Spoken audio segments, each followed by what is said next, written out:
Ne pose pas de questions si tu veux la conquérir. Cela semble contradictoire, n'est-ce pas? Mais chaque « comment vas-tu » ? D'où viens-tu?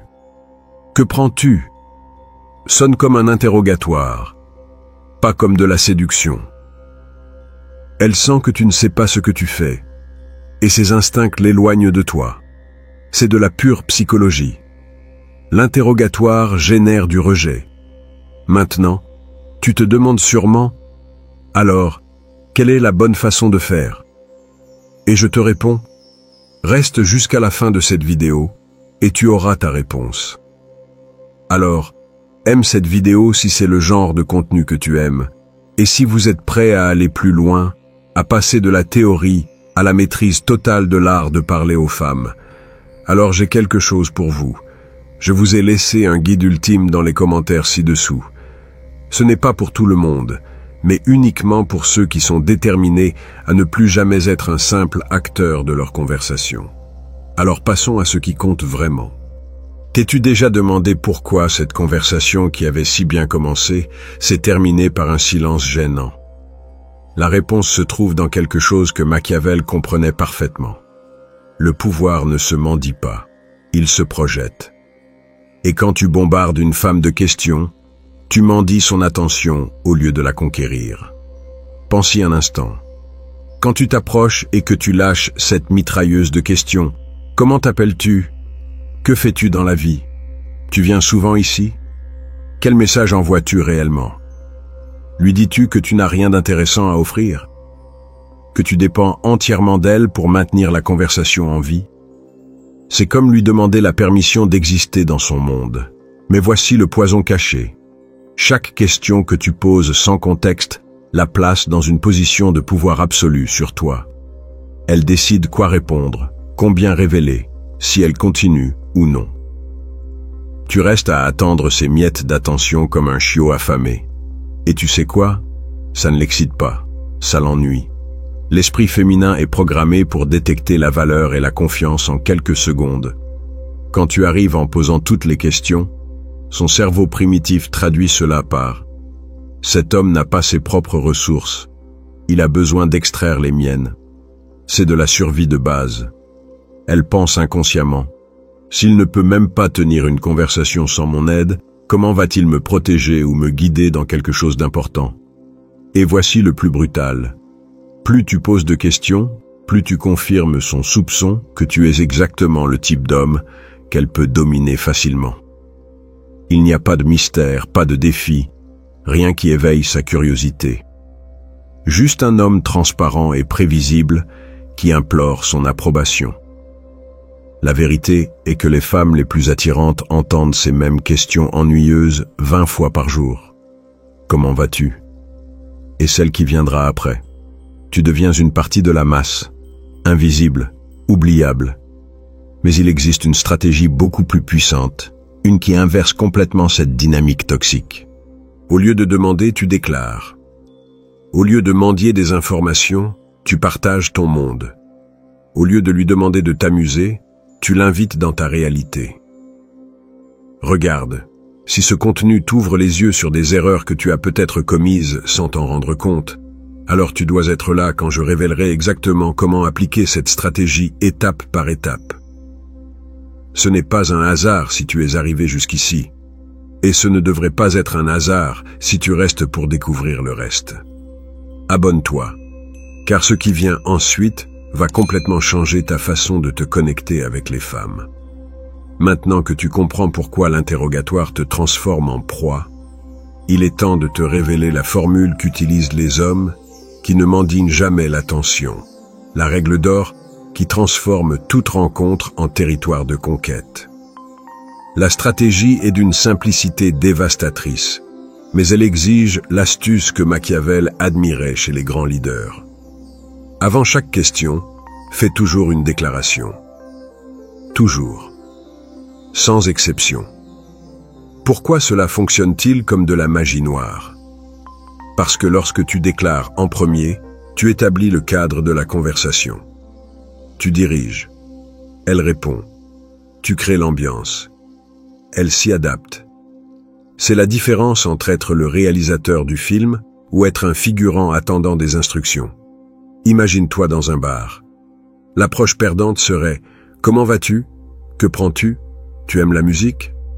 Pure mendicité déguisée en courtoisie. Mais l'approche du séducteur stratégique est complètement différente. J'adore l'ambiance de cet endroit. Il a cette atmosphère parfaite pour se détendre après une semaine intense. Que penses-tu de la musique qu'ils mettent? Remarques-tu la différence abyssale? Dans le premier cas, tu dépends entièrement de ses réponses pour continuer. Dans le second, tu lui donnes un monde auquel elle peut réagir. Tu lui offres ta perspective, ton expérience, ta réalité. Et ça, mon frère, c'est du pouvoir pur. Mais voici le plus brillant. Quand elle répond négativement, ne panique pas et ne change pas d'avis pour lui faire plaisir. Si elle dit « La vérité, je n'aime pas du tout, je pense partir », ta réponse n'est pas « Ah oui, tu as raison, c'est horrible ». C'est la réaction de l'homme faible qui cherche désespérément l'approbation. L'homme avec un code répond « Vraiment ? Qu'est-ce qui ne te convainc pas de l'endroit ? » Tu maintiens ta position. Tu montres une curiosité authentique pour sa perspective. Mais tu n'abandonnes pas ton monde pour entrer dans le sien en rampant. C'est le secret que peu comprennent. Les conversations qui génèrent de l'attraction ont de la tension, ont un désaccord contrôlé, ont des personnalités qui s'entrechoquent de manière amusante. Quand tu es toujours d'accord avec elle, ou que tu changes d'avis pour lui faire plaisir, tu élimines toute l'électricité de l'échange. Un autre exemple dévastateur. Au lieu de demander « Qu'étudies-tu » tu dis « Je termine mes études d'ingénieur ». Ce furent des années difficiles, mais je suis fasciné par la résolution de problèmes complexes. Et ton expérience universitaire? Tu lui donnes du contexte, tu lui montres ton caractère résilient, et ce n'est qu'alors que tu l'invites à partager. Vois-tu comment toute la dynamique change? Tu n'es plus le type qui a besoin d'informations pour survivre dans la conversation. Tu es l'homme qui a quelque chose à offrir et qui est prêt à le partager. Cela éveille le respect automatiquement. Même avec les femmes timides, cette stratégie est de l'or pur. Quand tu fais une déclaration en premier, tu leur donnes quelque chose de concret auquel réagir. Tu ne les mets pas dans la position inconfortable de créer du contenu à partir de zéro. Tu leur facilites le chemin pour se connecter avec toi sans se sentir exposé. La clé est de comprendre que chaque déclaration que tu fais est une fenêtre sur ton monde. Et les femmes veulent connaître des mondes intéressants, pas des hommes qui vivent dans le vide, attendant qu'elles les remplissent de sens. Maintenant que tu connais cette technique de déclaration avant la question, j'ai besoin que tu me racontes. As-tu déjà essayé quelque chose de similaire? Comment a-t-elle réagi quand tu as cessé de la bombarder de questions et que tu as commencé à lui montrer ton monde en premier? Écris ton expérience dans les commentaires. Plus elle est spécifique, mieux c'est. Je lis chaque histoire qu'on me laisse et les meilleures seront analysées en détail dans la prochaine vidéo en direct. Mais ce n'est que la surface d'une stratégie beaucoup plus profonde. Ce que tu viens d'apprendre te donnera des résultats immédiats. Mais attends de découvrir comment gérer les épreuves qu'elle te mettra inévitablement quand elle commencera à te respecter. Les épreuves sont arrivées plus vite que prévu, n'est-ce pas? Cette femme qui semblait intéressée te contredit soudainement, remet en question ton opinion, ou pire encore, t'ignore complètement. C'est là que la plupart des hommes s'effondrent et reviennent au mode mendiant. Mais tu ne feras pas partie de cette majorité. Le véritable pouvoir séducteur ne se révèle pas quand tout va bien, mais quand tu rencontres de la résistance. Machiavel écrivait sur la façon dont les grands leaders prospèrent dans l'adversité, et il en va de même pour la séduction. Le conflit contrôlé est ton meilleur allié, pas ton ennemi. Quand elle dit « Je ne suis pas d'accord avec toi » ou « Ce que tu dis ne me convainc pas », ton instinct masculin te crie de céder, de changer d'avis, de faire n'importe quoi pour retrouver son approbation. Cette réaction est exactement ce qu'elle attend de l'homme moyen. Et c'est précisément pourquoi tu dois faire le contraire.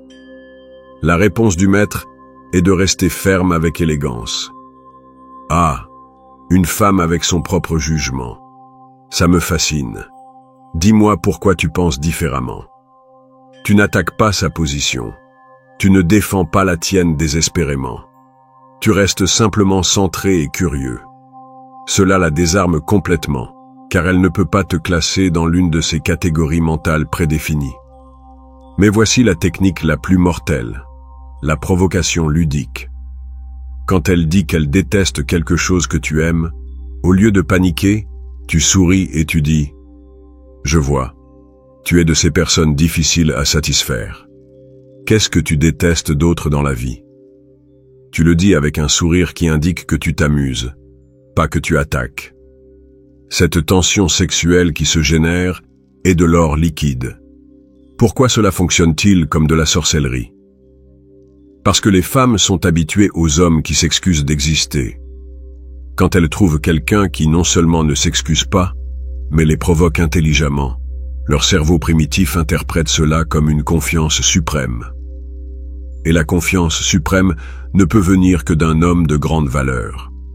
Maintenant, attention à l'abîme qui sépare la provocation intelligente de l'agression stupide.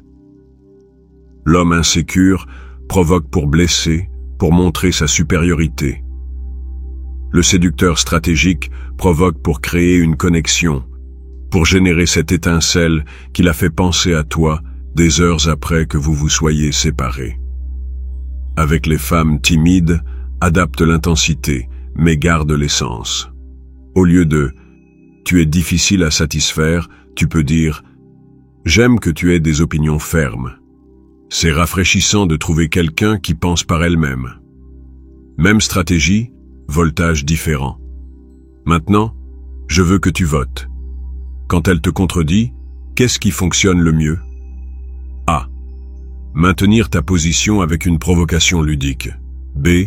Céder légèrement, mais maintenir le cadre de la conversation. Écris A ou B dans les commentaires et explique rapidement pourquoi tu as choisi cette option. Je veux voir quelle stratégie domine dans cette vidéo. La clé est de lire le terrain. Si elle répond avec des rires et plus de provocation, tu peux augmenter l'intensité. Si elle devient défensive, tu baisses le voltage, mais tu maintiens ta position. Ne t'excuse jamais, jamais, d'avoir de la personnalité.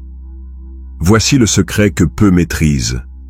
Chaque échange, chaque petit désaccord, chaque moment de tension que tu gères avec grâce, construit une connexion plus profonde que 1000 conversations ennuyeuses sur la météo.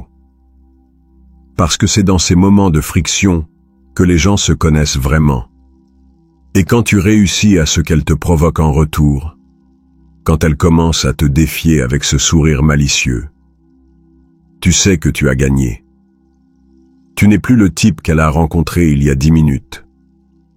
Tu es l'homme qui l'a fait se sentir vivante, qui éveille des émotions qu'elle avait oublié pouvoir ressentir. Mais ce que tu viens d'apprendre n'est que l'échauffement. Car maîtriser la provocation est une chose, mais savoir quand appliquer chaque technique selon le type de femme et le contexte spécifique, c'est de la maîtrise absolue. Et cette maîtrise est exactement ce que nous allons décortiquer au niveau suivant.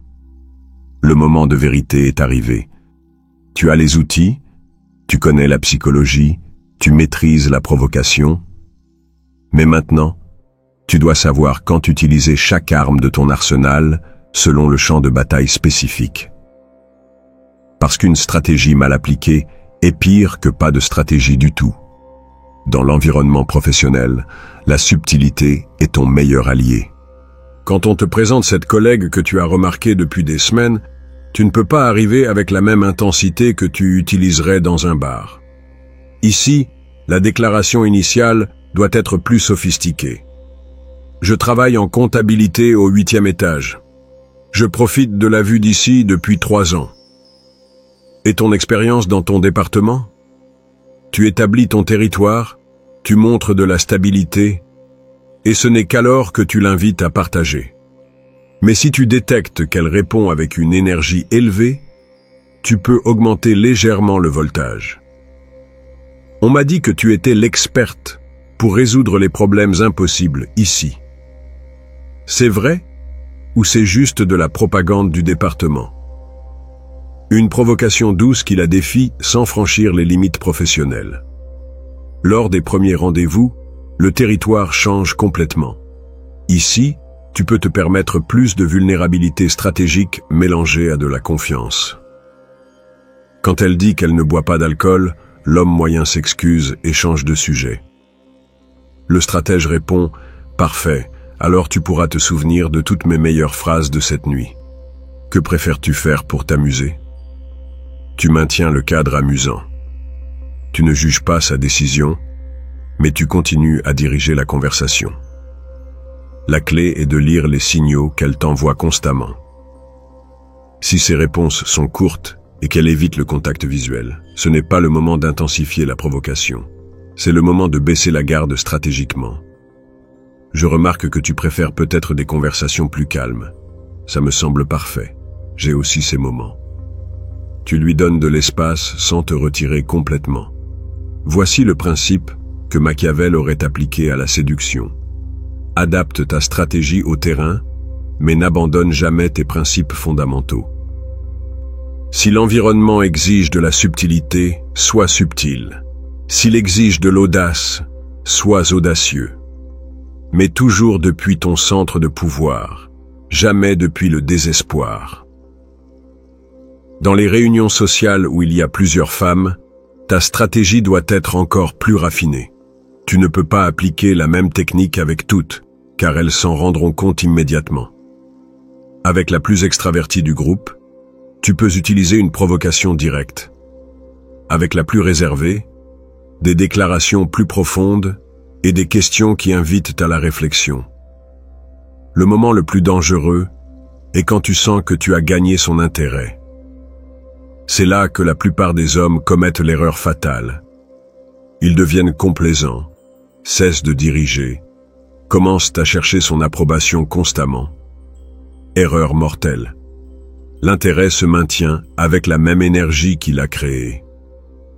Quand elle commence à te provoquer en retour, quand elle initie un contact physique subtil, quand elle cherche ton opinion sur des choses importantes, tu sais que tu as inversé la dynamique de pouvoir.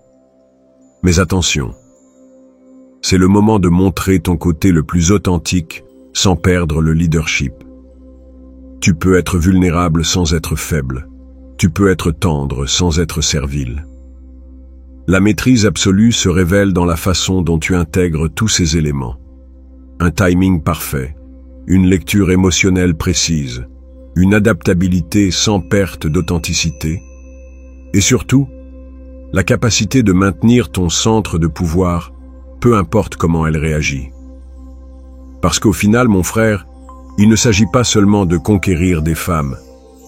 Il s'agit de devenir le type d'homme qui attire naturellement ce qu'il désire, sans mendier, sans faire semblant, sans perdre son essence dans le processus. Cet homme qui maîtrise l'art de la conversation, parce qu'il maîtrise l'art d'être véritablement intéressant. Mais ce que tu viens d'absorber n'est qu'une fraction de l'arsenal complet. Car le langage corporel, le timing émotionnel, la construction d'une connexion profonde sont des mondes entiers qui attendent d'être conquis. Voilà, la transformation de l'interrogateur désespéré en séducteur stratégique. Tu n'es plus l'homme qui mendie l'attention avec des questions infinies. Tu possèdes maintenant le code qui inverse la dynamique de pouvoir dans n'importe quelle conversation.